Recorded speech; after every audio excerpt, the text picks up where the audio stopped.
and the ladies, Mel and Kellie from our Sleeved Life podcast that are joining me today. They have quite a social media following and fun. And we were just chatting before we jumped on here, but great to have them on. Welcome. Thank you. Thanks for having us. Yeah. We're excited. Yeah. I'm Okay. Mel. Yeah, Mel. And then I'm Kellie. Yes. Kellie. You know the voices. Yes. We also do videos, so some people will be watching this as well. There we go. Okay. So how'd you two first meet? Oh, middle school. Yeah. It was 23 years ago. That's right. We met. 13 years old. Yep. Met this lady. Yep. Wow. And we have stayed in each other's lives the whole time. And so. Now I've known you longer than I haven't known you. Correct. Yes. That is correct. So I Reached call her out. out on her stuff. She calls me out on mine. That's right. I mean, I got the surgery 8 years ago. And I've been trying to get you to do it. And you finally did it 4 years later. So. And what's interesting is that I actually was bedridden before I had surgery because I have 4 autoimmune diseases, and those diseases took control of my body, and I couldn't move without pain. I was on constant pain medication, and my rheumatologist suggested having the surgery several times, and I finally bit the bullet and just did it, and it changed my life. So 2 childhood friends getting surgeries together, not at the same time, but and then basically working together to kind of advocate for this. That's awesome. Thank you. All right. You have a very good radio voice, by the way. Yeah, not gonna lie. I've heard I have a good radio face as well. You do. You do. I'm like, wow. I could listen to your voice. Like constant. Yeah. No, I said radio face. Well, I mean, I could watch your face too, but you know. Well, no, I don't know. I've never heard that, but I appreciate it. And maybe it's because it's the microphone makes me sound more professional. Oh, maybe that's what it is. It's all the microphone. A great mic, not gonna lie. So I do all like the mic up stuff. So I'm like, ooh, good mic. Yeah. Yeah. She definitely appreciates the equipment. I do.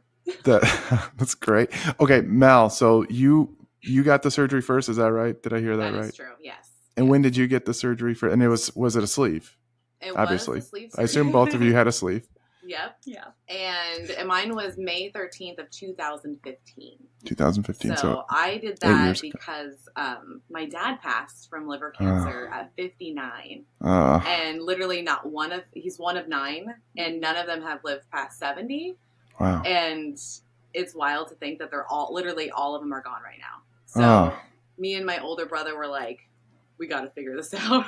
All of our family dies at a young age. And it's really all been diet related and smoking related as well, because they were heavy smokers and drinkers and eating bologna, mayonnaise sandwiches. Like everything was fried. I mean, we are Italian, so it makes sense, but it was a lot. So me and my brother were like, we have to figure this out. So he did it before I did. He did the lap band. And then I was like, screw it, I'm going to do it too. So I did the sleeve. And we went to the same doctor too. So okay. Yeah. And he went on to get the sleeve. Yeah, he did. Okay. He later on got the lap band removed and then got the sleeve done because the lap band was causing too much pressure. Yes. Yeah. He was in a lot of pain every day. Yeah. Okay. And we finally talked him into it. He was actually on the podcast, and we ganged up on him because he was like, no, I'm going to wait until I'm 40. We're like, why? Why would you wait? If you know you're going to get it, you might as well get it now and enjoy your 40s. Look at that peer pressure. Oh, yeah. We did. Yeah. We did. I mean, out of love. Peer pressure out of love. But peer pressure out of love. But, I mean, I feel like we grew up in a very unhealthy dynamic. And so now that we are healthy and enjoying our lives, we just want that for our friends and family. Yeah, everybody. We're like, you can do it. We did it. Where'd you grow up? Where were you two from? Oregon. Salem, Oregon. Right. Well, actually, Kaiser, Oregon. Kaiser. Yeah. I love it. I don't even know what it's like over there. That's so far away. I don't even know. Where are you at? I'm in North Carolina right now. I'm from Michigan. I'm moving back to Michigan soon. So. Okay. Oh, okay. But I was in San Diego for a while, so on that West Coast for a little bit. Oh, yeah. love me San Diego. Yeah. It's like my second home. Yeah, she definitely fits in there. Oh, yeah. Bare feet. Bare feet. Everybody wants burritos, like breakfast burritos. With French fries. So my favorite's a California burrito where they put French fries in the burrito. I was like, what is this magic? Yeah, what it's did you so do? good. Oh my gosh. Amazing. Yeah, we Yes. have a couple burrito places here that do that. And it's so good. It's so good. Yeah. So Kelly, though, when did you get the surgery? So I got it 4 years ago. 4 years ago. So, okay. yeah. So she got it 8, you got it 4. Okay. Yep. And then we ended up she would come over every week after I had the surgery, and we would sit there and we would eat our taco salad with our cabbage on the bottom, which that is a game changer after surgery. Yes, you want the cabbage. crunch, you get the cabbage instead of using chips. And we would eat our taco salad, we would go on walks, and all we would talk about was my experience and her experience and how hers differed from mine or how it was the same. And she had questions that I was teaching answering. me I so was much teaching stuff. her. I was so annoyed. I was happy, but annoyed. I was like, I'm supposed to teach you. Yeah, she was supposed to be the veteran, and it actually ended up being opposite. Yep. And she was like, okay, if I don't know this stuff, there's a lot of people out there. There has to be a lot of people out there that don't know it also. And so we looked up and to see what other patient-driven podcasts about bariatrics were out there, and there was none. Yeah. Nothing. Back then, there was none. And we were like, okay, we're going to fill this need. And Trailblazers. Yeah. Look at you pioneers. I Thank know. you. It was something that we both felt so passionate about growing up in an unhealthy environment, and the connection between us, because we have been friends for so long, we can sit and just have a conversation and people enjoy listening to it. Yeah. So it's very honest and open. Yeah. We Yeah. say some crazy things. We do. Yeah. It's fine. Especially at the beginning. Yeah. Yeah. So I have another podcast with my brother. Oh. And that one's the Docs Who Lift podcast. And we, because of our history together, we have a lot of banter. So I can appreciate that. Yeah. So that's really interesting. So, you both highlight how important it is to have that social network. I mean, it was just you two going through it, but that social support going through this. So now you two are kind of paying it forward by helping others, virtually. That's really cool.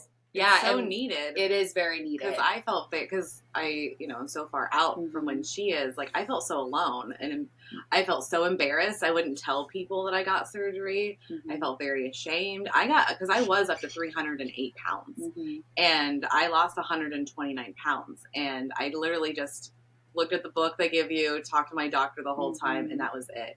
And I was just off to the races. Yeah. But I never had someone in the room that was like, I know what you're going through. I know what this feels like.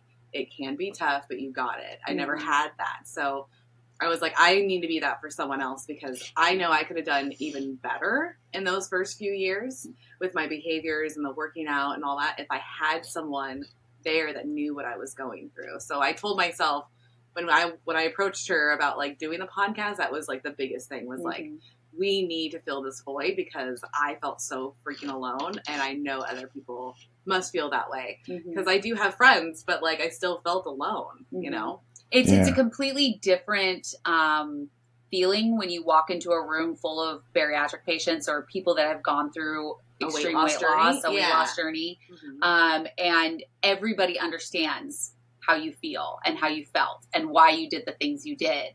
And it's just, that's what built the community that is, the community on Instagram and TikTok and all these social media platforms, because we're all just trying to be understood and feel accepted, because most of us didn't feel accepted most of our lives. Yeah, we were always unseen. And now we just want to be seen. Like, we're here, we're not going anywhere. Yeah.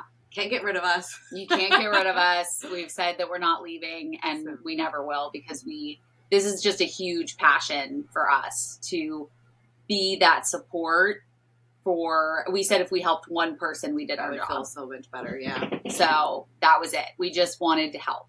And this is our way of helping. That's great. So, and is this your full-time job, or do you have jobs? No, this is our full-time job. This is it? Yeah. This is it. I mean, 3 years ago, I was working full-time at Progressive. I actually did that for 5 years.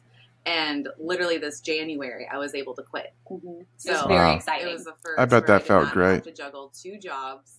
And, I was married at the time. I have a kid. So I was trying to, like, do all the things and be Wonder Woman. And, I mean, I did it, but it was exhausting. That sounds tiring. Yeah. What about you? Now I get to have the privilege of hanging out with you, my best friend, every day, basically. Yeah, pretty much. And talking to smart individuals like yourself. Yeah, so it's pretty cool. Exactly. I actually was a dental assistant before I got diagnosed with my autoimmune diseases. And then once I got diagnosed, they were like, you can't work in a medical office. Like, do you feel comfortable sharing what autoimmune, or is that not? Oh yeah. Lupus, rheumatoid arthritis, fibromyalgia, and Raynaud's. Yeah. So okay, quite the. That sounds fun. Oh, it's daily laughs over here. No, it was hard. Dr. Spencer gets it. Like, yes. He understands what those are. Because some people don't, and they're just like, oh, okay. Like, okay, moving on. Yeah. What do you guys watch Marvel? Like with the Loki meme is like, very sad. Anyway. Yeah, exactly. Because most people don't know what to say. Yeah. Like, they're like, I'm sorry. I don't understand what these are.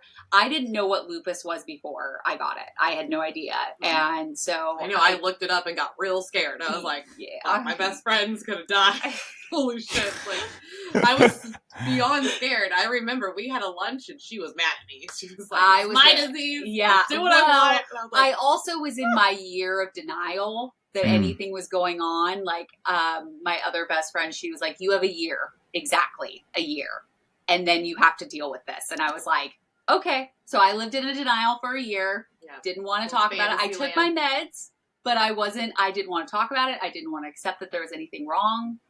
And then life kind of smacked me in the face and was like, no, you're going to sit down for years. Cause I was bedridden for about 5 years. Yeah. 5 years. It was very weird going from like seeing her weekly to then monthly. Yeah.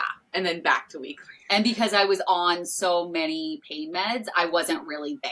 No, it was literally, it looked like I was looking at someone that was glossed over. Mm-hmm. What? Like, I don't even know if she could remember the things I probably did. Were you on high-dose prednisone at times and all sorts of stuff? Did that make you gain even more weight? Oh, yeah. And I got the big giant moon face from it because I was on 50 milligrams of prednisone every single day. You say 50? 50? 50. Yeah. It was a very, very high dose. And I do, and I still do an infusion every month. It's called Benlysta. It's a lupus medication. It was actually the first medication that was FDA cleared since prednisone. Wow. So it's very groundbreaking, which I think is another reason why when Mounjaro and all the GLP-1s came on the scene, I was like, let's do it. Because the Benlysta infusion has helped me so much. Yeah. So I'm like, I'm willing to try anything. You're like, technology, let's go. Yeah, let's do this. So yeah, I was on high dose prednisone, I was on my infusion, and I was on about 8 different medications because you, as a doctor, like, do you treat one thing with a medication and then that creates other problems and then you have to treat more. It was just, I took so many medications every single day, and I was on tramadol and ketamine for the pain because I was at a pain scale of about 7 every single day. Just sitting there. Yep. And if I tried to move, my knees would give out, my hip would give out. I had sciatica pain. Like it was like, I felt like I was in my 80s and I was in my early 30s. Did they check your bone density and anything beyond the prednisone? And yeah. The bone density, check my eyes because I'm on Plaquenil, which can affect your eyes. So I have to do so many tests because of the medications I'm on. But I've also decreased. So I was on, 8 to 10 medications twice a day. Yeah. And now I'm down to about 4. Wow. So it definitely made a difference. My sciatica pain went away. I literally woke up from surgery and had no pain. It was wild. I was like, really? what? Yeah. Okay. So you got the surgery 4 years ago. Do you mind telling me how much weight, how I much was you weighed back then? My highest recorded weight was 265.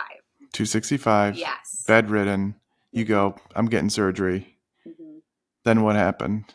So I did my 6 months of stuff and I had surgery and I just took it running. Yeah. I was like, I'm going to do everything perfect. Which I realize now was kind of a downfall for my regain because I was like, I'm going to, I don't eat carbs anymore. I don't eat sugar. I was like, I'm not going to drink anything that's not water. Full restricted. I restricted myself to the point where it was like when my husband left me, and that was 2 years. I was 2 years post-op. He left, and it just went downhill from there because I didn't have those like built up coping mechanisms. And so I started eating cake, and then it was like every other day, and then, or like once a week, then every 3 days, and then every 2 days, and then every day I was having these, and I would wake up in the middle of the night, and I would start night eating, and so it was like the regain started to happen, and then I was like back up to 218 by the time I was like, nope, I cannot go back. I cannot go back, and I was starting to have pain again. I was starting to be very exhausted again. And I was like, nope, I can't do this again. I told myself I was never going to let this affect my health again. Yeah. And so that's when I signed up for Sequence. And I actually did therapy. Then I signed up with Jamie, the sleep dietitian. And then I signed up for Sequence because she had a very honest conversation with me about her experience with GLP-1s. We were actually in line at Disney. We were in the Avatar line. Avatar. Yep. We were in the line, and she was like, okay, I'm going to be really honest with you. This is what I'm taking. This is what I'm doing. And she was like, I really think by the things that you tell me, you should try it. Yeah. At least try it. And I put it off until after the award show. And then I was like, nope, okay, we're just going to try it. It can't hurt to try. And now I've dropped like 54 pounds. Yeah. Oh, wow. Yeah. Okay. So what was the lowest you got with the surgery before you relapsed? So the surgery, I got down to 141. 141. And then you, okay. So then you gained like 80. I was about 65. 65 pounds. And then now I've gained 53 of that, or lost 53 of that. And the pain and the prednisone, when were you able to get off the prednisone with your new medicine? Yes. Yeah. Okay. So I never went back onto prednisone after. Okay. Like I am very diligent. Like anti. I am like anti. I will not go back on it. I know that maybe eventually I will have to as I get older, but for right now I'm like, no, I'm not doing prednisone. It messes with your whole system. You get hot flashes, you get the moon face, you gain weight because you're eating all the time because you're starving. All of those things. And I just was like, no, I'm not doing it. But I knew that if I kept going the way that I was going before I started the GLP-1, I was going in that same route. Yeah. And okay. I just couldn't do it. So, yeah. Are both of you taking a GLP-1? I am not. You're not? I was very skittish. I was very, very skittish. Yeah. I love technology. Don't get me wrong. But there's something about meds, man, that like I just don't like taking any meds. Like I barely even take my multivitamin from ProCare. Like, it's ridiculous. But now like I've been getting on a regimen, and then I did sign up. I did do the join sequence because I was like, where were we? It was like a bachelorette party. Yeah. Okay. So we were at a bachelorette party, and they have cake. And of course, everybody had a slice of cake, but this one didn't. This Kelly girl did not have one. Nope. I was like, I don't need it. I ate my little slice of cake. And then like maybe 20, 30 minutes later, I looked at her and I was like, is this what it does? And she's like, what do you mean? I'm like, all I can think about is the cake right now. And I want more. And she's planning to have more later. Yeah, I was like planning it in my head to have this before I left. And she's like, yeah, that's exactly what it does. It shuts that talk off. And I was like, oh, this would be amazing.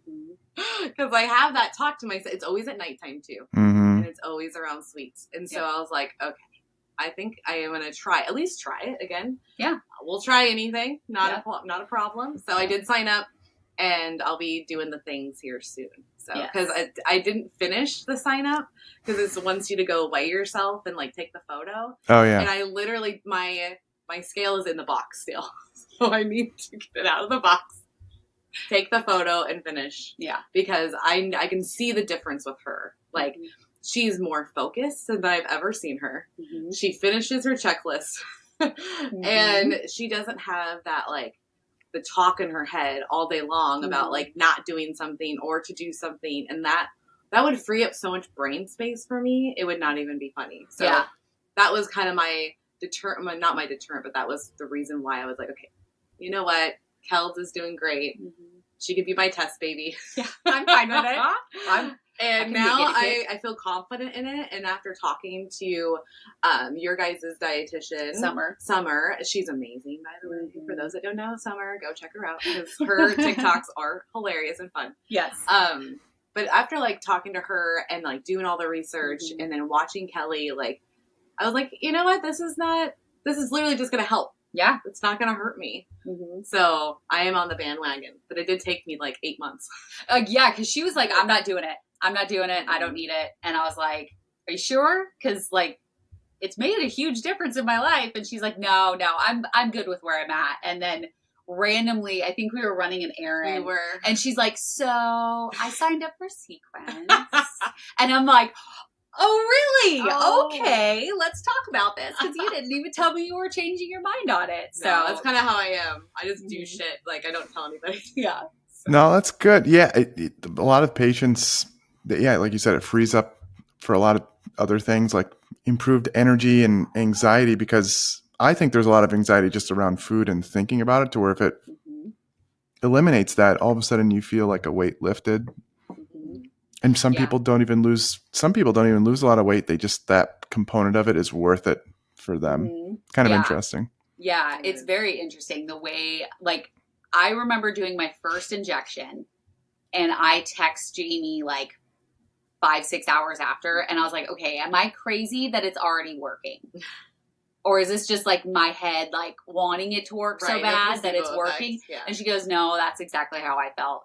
And I was like, oh, okay. It's quick. And it just like, I can feel when it's wearing off too, because I'll start thinking about food again. And I'm like, wait a minute. I was like, oh, it's time to take my injection. That makes sense. Okay. But it really does give you that, it makes me able to make the right decision. Mm-hmm. Yeah. So I am a pancake lover. Yeah. I love pancakes. They are like my go-to for breakfast. And now when I go in to have breakfast, I literally order 2 sausages and 2 eggs. I don't want pancakes. I don't want any of that. I know that what I need is protein, and that's protein based. And so it's crazy to me. Like it's night and day between before, even after having surgery. I still thought about food all the time. Yeah. But I just had such a tight control on myself. I was like, no, you can't have that. You can't have that. And now I say, like, I don't need that. Yeah. Instead of I can't have it. Yeah, it's like, I don't need it. So the self-talk is a lot better also. Have you still tried foods that you used to really like? And do you still like them? Or is it like, this doesn't even taste good? Or what does it feel like? It's more of like I just have a tight, like I had more control over when to stop. Okay. So it's like, I can still have cake. I can still, like, if I look at something and I'm like, oh, I want some rice. But I can take 2 bites of rice and feel totally satisfied versus finishing the whole bowl. And then I'm like, I still want more. No, I need the whole bowl. Yeah, I know. And that's why I say you need to start the medication. Yeah, now we'll have to do a part 2. Mel, you'll have to come on and talk about your experience. I mean, what you're describing is we've had a few people on that have had sleeves or bypasses and kind of a similar experience. The surgery helps with fullness and satiety, but not the food noise from a hormonal standpoint. Mm-hmm. Yeah. Mel, maybe you could describe after your surgery if you had like what it was like, but like sounds like at least now there's that food chatter. I don't know if you had that, 6 to 12 months after your surgery. I would say it started more or less maybe like a year and a half out. Yeah. Okay. The chatter came back maybe around 2. It was really right when I started introducing. I get mad at myself, but I know this is completely normal. Mm-hmm. Is like, you start adding the foods that you used to eat. And then once you do that, you start craving those foods. And then my brain like clicked and was like, ooh, I want this today. When do you think I get this today? And then like all of a sudden the chatter was like immediately back. And that's all you can do. And all it took was just eating the one thing that I haven't had in a long time. And then there it is. I was like, damn. Yep. We did it. But the thing is that we want to be able to have control over having those foods because it's not a full life, I think, if you're constantly trying to restrict yourself from certain foods. Now, I'm an advocate totally for like not bringing certain foods into your house. If that's your like trigger food, like obviously take it out of your house, don't buy it, don't be around it. But it's like we should have a full rounded diet. Oh, yeah. And I think in the beginning of having surgery, I thought, okay, we're just not going to ever eat those foods again. Right. But in reality, like being this far out, plus having talked to so many surgeons, dietitians, and trying to find out all the information, it's just not reality to completely cut out those foods. It's not. It's really not. And having something that shuts that off is great. What's your appetite now? Can you still eat food though? Mm-hmm. Yeah. I tend to go towards the more protein based foods. Yes. So like her aunt the other day, cause we actually, our studio's in her basement. So I'm at her house every day, all day. And her aunt made a dump cake the other day. But I immediately, like initially I was like, no, I don't want it. And then everybody was having it. And I was like, you know what? I can allow myself to have like, this is fine. Just like a spoonful. Yeah, it wasn't a spoonful. Like a whole slice thing. It was literally just like a little. Yeah. But the moment that I felt satisfied and full, I was able to put that down and like put it away. She did. I was impressed. It wasn't, and there was still some left in the bowl. I didn't have that, like, I have to finish my plate. You did eat it. I did eat it. Because it was the top, too. It was the best part. But yeah, it's definitely, the surgery is a tool. And with these weight loss medications, it's just another tool in your tool belt. Yes, that's what we tell everybody. And it doesn't make one better than the other. It doesn't, like, in my perfect world, I would love to see them used in conjunction with each other. Yeah. Because I think I finally found the other. Could you imagine if we had both? Like a million years ago? That would be wild. Because I've never hit my lowest weight. Like, I mean, I got to the lowest. But, like, what they wanted for me, like, I got to 179, but they wanted me at 165. Who? And I never got there. I still haven't got there. Your surgeon? I actually, with surgery, yeah. Who's that? But who recommended 165? Okay, Dr. Patterson tells me that she never said this. It's recorded. But it's recorded. Totally, I know. She never actually said it. It's just in my head that she said it. I feel like she said it, but she tells me she did not give me a goal because she doesn't give anybody that goal. Yeah. So it was your own. It was all in my head. Goal. It totally was. I was like, I need to get to 165. Yeah. It was probably some, BMI chart or something. Yeah, it's probably a chart. That's where I need to be. Yeah. And I mean, those BMI charts, they have their time and place, but no, they don't anymore. Not at all. Right, Dr. Spencer? You don't like it's statistic stuff. So like when it comes, so patients come in with their goal weights all the time, and I'm always like, yeah, like Loki. Okay, very very nice. Anyway, not really. I appreciate people have their goals, but like, I don't know. We're gonna get you to where we're gonna get you. We want to. There's a point to where you're gonna feel better. Yeah. And going lower might make you miserable, that type of thing. So Dr. Friedhoff from Canada, he calls it the best weight. I like that term. Like, where do you feel the best? Where do you feel the best? Well, at your lowest and healthiest, as opposed to some. I like that. I like that. Yeah. We're gonna have to start using the best weight. The best weight. Yeah. Dr. Friedhoff. We call it like our happy weight. Yeah. Yeah. Because like I got to 179, I gained back like 15, and then I still felt great. I was like, this is amazing. Everything's fitting nicely. Like, I can go into any store I want. And even being, so like, I was 190, 194 forever, 192 in that area. For 3 years. For like 3 years. So that could have been a little thing there where I could have done a sequence. Anyways. Could have been on She's re-examining her whole life. I am. Just a little bit. But what was interesting is that, like, I thought, like, 192 or 194 would look so much different on me. Mm-hmm. Like, I thought I was going to look, like, huge. Like everything like busting out. And it wasn't. It was just the fact of like my body type. Mm-hmm. So I try to stress to people, body types are very huge and different. Mm-hmm. Like if you even just look at me and Kelly side by side, like like I have hips that come out. I do not. That I didn't even know existed when I was 308 pounds. I was a box, and then hips came out when I lost weight. Yeah, you're very curvy. Very curvy. So 194 on you looks completely different than 194 on me. Yeah. 194 on me, I look like I'm busting out of everything. Like, let's be honest. And my face, like, I gain weight in my face first. She does, like, yeah. that's where I notice it. And I'm like, nope, 200s is not where I need to be. But I also don't need to be at 141.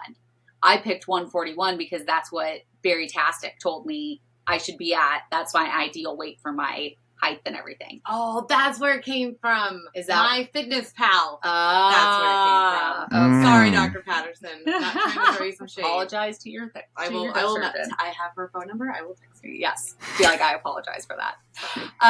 That's what it told me. And so I was like, okay, let's see if I can get down there. But looking back on those photos, I'm like, I am literally this big. Yeah, you're so tiny. And my head looked huge on my body. And like, I was just and I wasn't eating for like anything really. No. I was very like in my own little lane. And now I'm like, I enjoy my life. I get to go on, my boyfriend's boat and have a couple beers and be fine with that. And I get to enjoy my life, but I also don't come back into town and they'll be like, oh, well, I had a couple beers, so now I'm going to just go off the rails. Yep. Like I go right back into it. It's a very easy transition for me where before it wasn't. If I ate a cookie, I was going to eat cookies until they were absolutely gone. Yeah. And there was no stopping me because I would eat it in the middle of the night when nobody was awake. Yes. Best time to do it. Yeah, right? Hide them in your robe pockets. Hey, it's people are ashamed and they don't feel comfortable. So I hear that a lot from patients. Yeah. And one of the reasons why I talk about my experience and you talk about your experience so often and be truthful, because there's somebody out there that's doing the exact same thing and they feel shamed by it. Yeah. Mm-hmm. And so we want them to know that you can be doing those things and still get help and you can still work on yourself. You having a cookie in the middle of the night is not going to derail your entire life. Right. It doesn't end everything. Yeah. Yeah.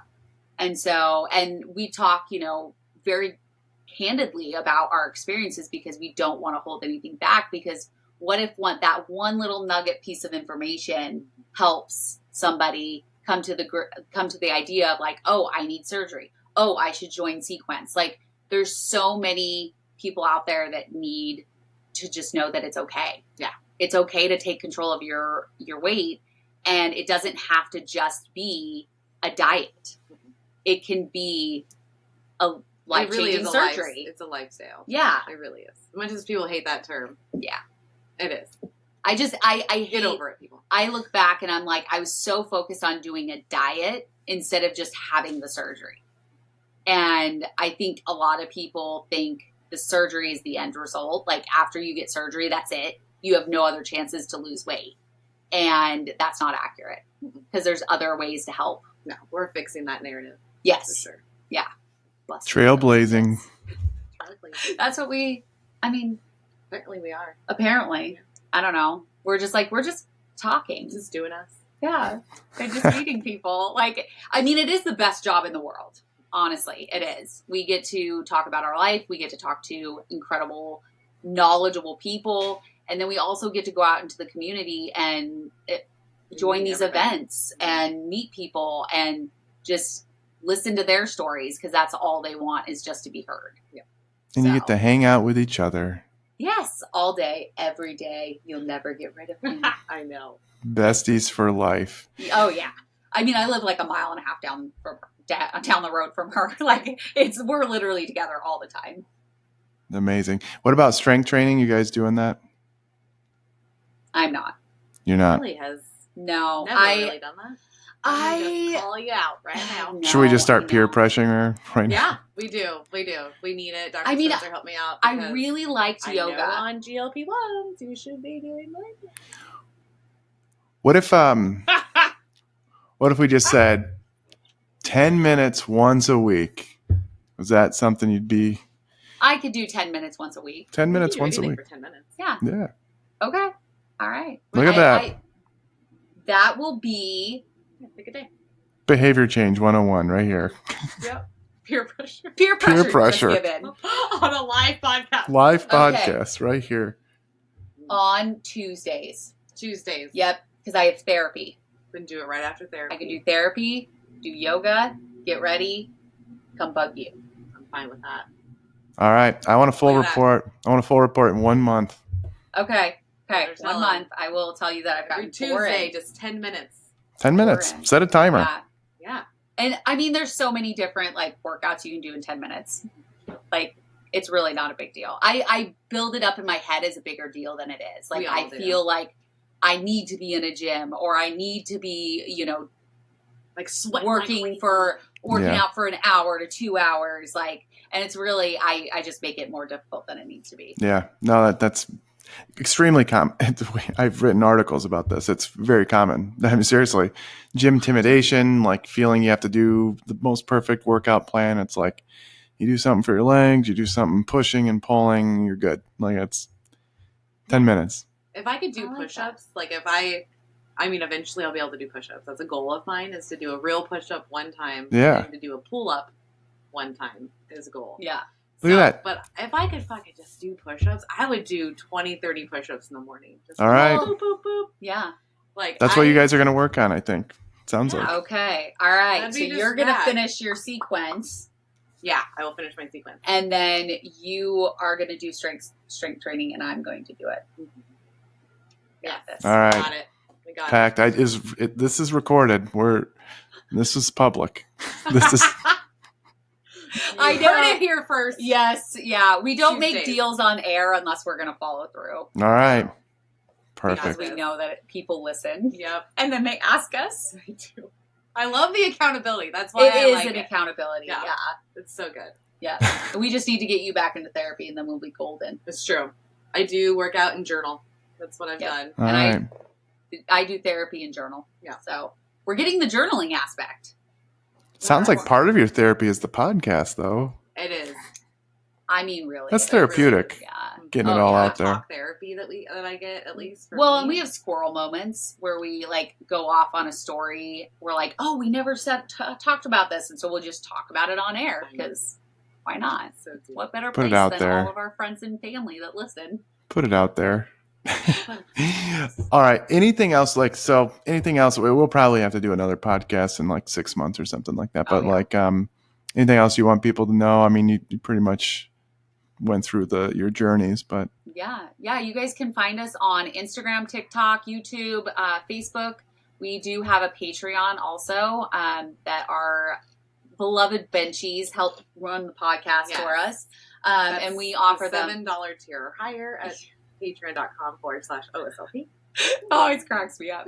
And then we do have a small support group. Well, it's not so small anymore. No, I have like 300 of our- people in it. Our benchies, and we talk with them, and we just give support. We make sure that it is not those toxic Facebook groups And that we're we've all been in. that one. Like, Yeah, we're like we're in it. actively in that one. And Yeah. that's our favorite because we get to see all the successes and the Mhm. challenges and all the side by sides. That's Yes. my favorite. Or people just saying like, "Hey, I got my surgery date finally!" Like, and we cheer for them, and we, I answer a lot of questions about being on GLP-1s, Yep. and it's just a very open conversation It really there. is. And then we also do have the Just Be You Bariatric Award Show. That's right. That is going to be on September 30th in Washington, D.C. And if anybody wants to join in on the celebration, because we are celebrating the entire community, you can find all that information at jbyawards.com.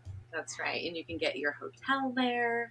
And I just want to specify for those that are listening and are bariatric patients, this is also for people that aren't even bariatric Yes, patients. Like, just weight loss. this is a weight loss journey situation for us because we know how tough it is. It doesn't matter what tool you're using.